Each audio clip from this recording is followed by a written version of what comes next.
grief is the cost of love. Welcome to the Healing Her podcast. Life comes at us fast, and keeping our balance can take real work. What would it look like to be emotionally and spiritually strong? Listen in as best friends Christy and Donna share stories of God's healing work in their lives. Donna is a licensed therapist, and Christy is a seasoned communicator. Together, they want to offer valuable tools and stories to help navigate the ups and downs of everyday life. Today, we are talking about a topic that is fraught with emotion. I mean, like it's rising up in me right now. I know it is. Me too. Yes. And it does not get talked about enough. Mm-mm. It's completely normal, It's so normal. but it's hard when kids become adults. This is a good heart. That's right. It's another good hard. Yeah, we talk about ups and downs, Mm-hmm.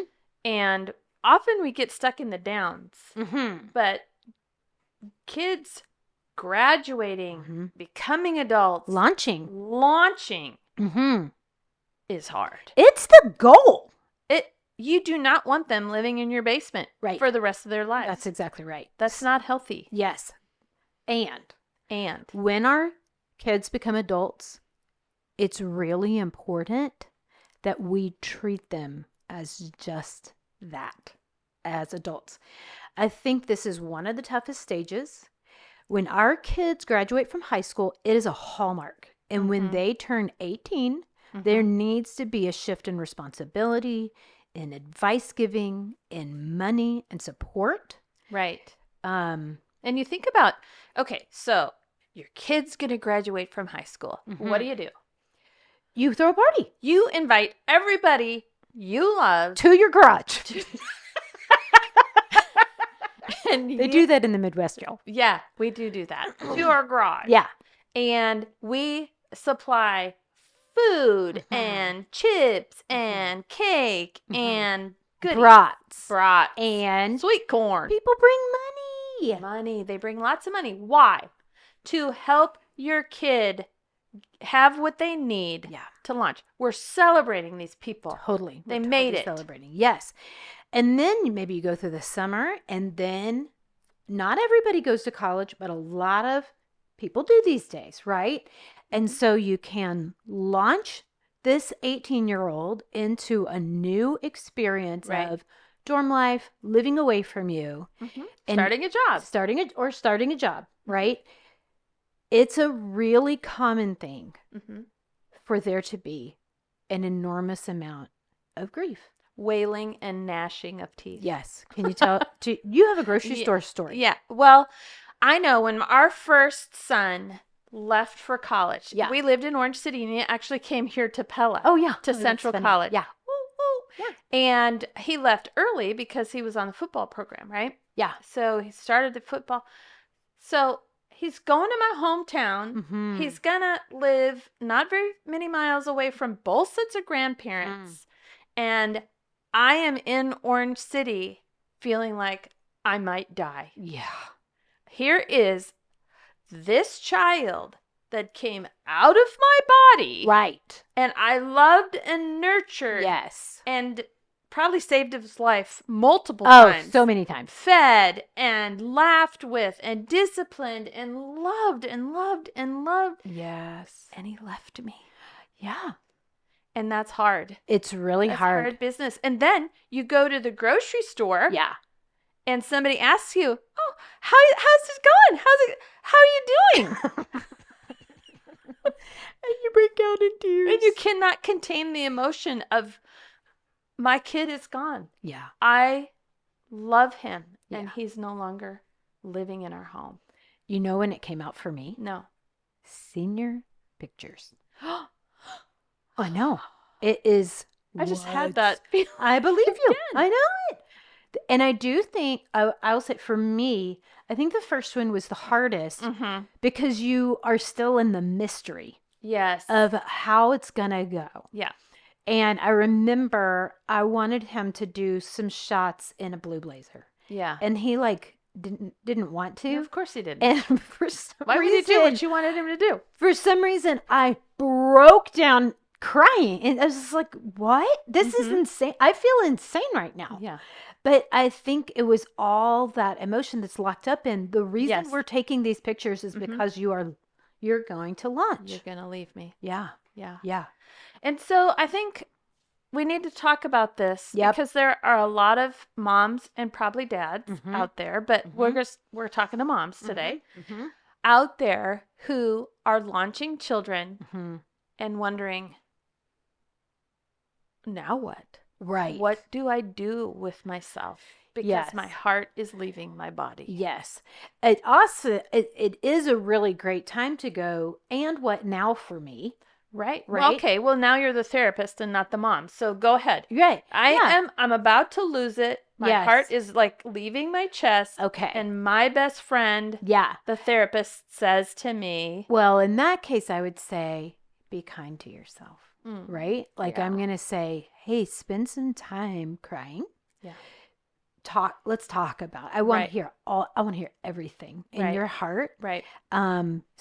Go for some walks, Right. journal, Mm-hmm. talk to his dad. Like it's a super normal thing. Like you would kind of be kind of a sociopath if your kids launched and it was like you felt nothing. Sure. Right? Sure. Yeah. And so grief is the cost of love. And so when Whoa. yeah. We need to I mean, I don't have a tattoo, but that yet could be. after we get Healing Her podcast tattoos, next it will be grief is the cost of love. Grief is the cost of love. Yeah. If you could wrap your brain around that, then it would be okay. Right. Yeah. Yeah. I mean, you did actually raise this child. Yeah. And it's a really normal thing to need time to adjust Mm-hmm. to them not being around. Right. And also, some kids stay really connected. Like Mhm. they'll keep texting, they'll call, blah, Sure. blah, blah. There's lots of kids who they are very focused on what they're doing next. Right. And so they're not reaching back for mom and dad. Mhm. This is a good sign. This is actually, remember, part of safe attachment or healthy attachment is I know you're there even when I don't see you. Right. And so allowing them, like, don't punish them emotionally, guilt trip, all those things, Mhm. because, well, we never even hear from you. You know, oh, you remembered to call home. You know, I mean, all those kinds of things like, You only call when you want money. right, right. So being kind to their stage. One way that I like to think of it is their eyes are on the horizon. Oh. Their eyes are on the horizon. They are moving towards what is next for them. Mhm. And then we do need to develop our own life, a new, Mhm. probably a new, unless we have other kids at home, which Sure. is also possible. Sure. But still, like, what is next? Mhm. Even if you haven't been a stay-at-home mom, how do you want to develop yourself? Right. It's kind of a new chapter. Not It just is a for new chapter. Not just for your child, Right. but this is for me as a Mhm. mother. Mm-hmm. You know, I've launched my first kid. The dynamic in our home has changed. Right. You know, I have 3 more children. Yeah. And how are we going to be? Yes. 'Cause That's we right. can't be exactly the same. That's right. And again, I mean, like every time that somebody launches, it's different and it's different and it's different. I can remember in my own life, like I have siblings that I have a sister 1 year older, a brother 2 years older, and then a sister 8 years older. Mhm. And so I spent a year, my senior year, alone with my parents, which had never happened Right. before. Right. And it was like, wow, this is kind of different. So I just want to normalize the fact that it is adjustment and it is hard. Mhm. And for the parent out there, for the mom out there that's like, what do I do with this? I really want to invite you to get out the scrapbooks Okay. or your phone or wherever you keep your pictures. Mhm. And I want you to remember the stages. Mhm. And if you have emotion attached to that, that's fine. That's Mhm. great. Like if you're crying, good. Mhm. Like, right, they were a baby, Mhm. then they learned to walk, Mhm. and then they learned to go to potty. They learned to go, all of these Praise different things. Jesus. All those things led them up to this stage. Sure. And it's super important to go, they are adults now. Mm-hmm. And to not entertain that they are a little girl or a little boy, they're not. Right. Well, I have a story about that. Okay. I want to hear about it. So our second son went to the Air Force Academy. Mm-hmm. And that, it's really stringent and it's hard to get in, but he was accepted to the Air Force Academy. Yeah. And that's one of the premier military schools in the world. Right. And we're really, really proud of him. Yes. But we kept lamenting and lamenting, like, our kid is doing something really hard. And of course, we didn't, broadcast that around the community or whatever. But for us in our hearts and in the privacy of our bedroom, maybe, or just a private conversation, it was just like, oh my gosh, he's doing hard things. And then Jeff had this aha moment where he was like, wait a minute. I'm picturing him like that little boy on the refrigerator, that picture that he won the library readathon. And that's not who he is anymore. Absolutely not. He is a man. Right. They chose him. Yes. They knew he could do hard things. Correct. We knew he could do hard things. Correct. It was just we were stuck in the grief in our hearts, and we didn't allow ourselves to move past that really young stage. Right. I remember when we moved Jack into App State, and he told us he didn't want us to spend the night and see him the next morning. Once we moved his stuff in and we had some dinner at Wendy's, it was like, oh no, this is it. So we were intentional. We ended up driving to this place. I think it's the Oak Park Inn in Asheville, North Carolina. It has a beautiful stone patio. And we intentionally went there, and I was intentionally thinking, this is the sunset of the years that we would have our children under our roof. Wow. That is poetic and profound. To recognize it was the end of something. And I had to work to go, I'm not going to take it personally that Jack wants to wake up tomorrow morning and go to the calf and get used to his new surroundings. And because I could have been like, are you kidding me? We drove all the way here. Do you know that I birthed him? Yeah, I mean, like, I could have been mean, kind of. Yeah, you could have. But by God's grace, I felt like I wanted to honor. This is how he wants to launch. Right. And so that's what we did. We feel like we loved our kids well. I know that I made mistakes, and I've apologized for those mistakes. We all do. And but we've worked really hard to just let them be the adults that they are becoming. And that doesn't mean that you're going to love every decision they make. No, that's a whole, yeah. Let's talk about that just a little bit. Yes. What do you do when you don't love the decisions your kids are making? I really like the idea of listening to them, and letting them make some decisions. Like there was a time when one of our kids, he ran cross country, and some of his friends were going to Colorado to train for cross country. And he and another teammate decided they would go. Right. And wanted to drive in the middle of the night. So wanted to leave Nashville in the middle of the night to go to Colorado. Not a fan. Not a fan. No. And he said, well, I'd like to make my own decision. And we have said from the time you're 18 that you could. And he did that. Okay. And then what happened is 2 nights later, his car broke down. And they were in a parking lot in a rainstorm. Of course. And we were really intentional to say, how can we help? Neither one of us said, well, we told you, well, we knew this was going to happen. Yeah. We said, we'll help you. Is there a hotel around? Can we help you find that? Can Right. we blah, blah, blah. You know, and it's like we want to join with our adult kids as adults. Right. And not punish them for making decisions that may not turn out. Because one of the best things we can do is just go back and go, what was I like when I was 19? Oh, my word. I think that's profound.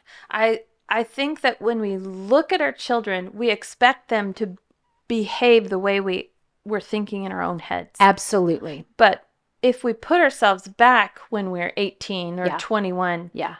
I think, wow, they're doing pretty good. Yes. And I like them. Yes. Yes. Yeah. Yes. So we have to give them some room Absolutely. to grow and walk alongside them. Sometimes it's out of sight. We walk Yes, alongside them. that's right. But we walk alongside them and love them along the way so that Yeah. they come back to us. We Right. stay connected. They come back to us because that's what happens. Right. They launch, but they don't necessarily want to be out of relationship with us. Right. They just need to grow in their own way. Yes. Yes. And so, like, I have one friend, and she's like, her son wouldn't return her text messages, but she would send him insomnia cookies in the middle of the night. She would send him a pizza. And she said people would be like, well, but aren't you mad at him for not responding to your text or your pizza or whatever? And she's like, no, he's living his life and I'm going to let him live his life. And I was like, well, you are a better woman than I am. You get a gold star. So I do just want to normalize it's tough to it is. adjust your own heart. You're a normal person if you're having trouble with your adjustment. Talk to your friends, Yes. talk to your spouse, spend some time journaling, spend some time praying. Mm-hmm. But remember, like, even Jesus, like, he went back to the temple. Mary and Joseph did not know where he was. Right. Yeah. And they went looking for him. Right. But he was like, oh, I was in my father's house. I was supposed to be doing my father's business. And it was like, oh, Right. that actually helps me to go, even Jesus didn't Mm-hmm. tell his parents he was doing something different. Yeah, exactly. And that is a good model. I mean, that's in The Chosen. So you can actually watch that play out the way it's thought that it may have happened. But I can imagine Mary going, really? Right. I'm not sure I like how that feels. Oh, yeah, 100%. Yeah, she was normal, I like mean, us. She gave birth in a cave. She put that baby in a manger. Oh, my She goodness. kept him warm with her body. She did, yeah. And then, but these are normal life stages. And Yes. we have to allow ourselves to adjust to them, Mm-hmm. but really celebrate our kids' stages Yes. and not punish them emotionally because they are doing the next stage. Right. And I think one more thing that you've touched on is find peace in yourself, Yeah. with your husband, with your friends. Find some things that you enjoy doing. Yeah. And those relationships, I truly believe, will come back. Yeah. I do Yeah. too. That brings us to the end of this episode. Please check out the show notes for tools you can use to navigate the ups and downs in your life. As always, thanks for listening to the Healing Her podcast. If you enjoy our show, please subscribe, rate, and review us on Apple Podcasts or wherever you listen. And be sure to come back next week for more healing conversations. You can also follow along on Instagram and Facebook and subscribe on YouTube. This podcast was created by Donna Durham and Christy Vandervoort. It was produced and recorded by Monty Godike.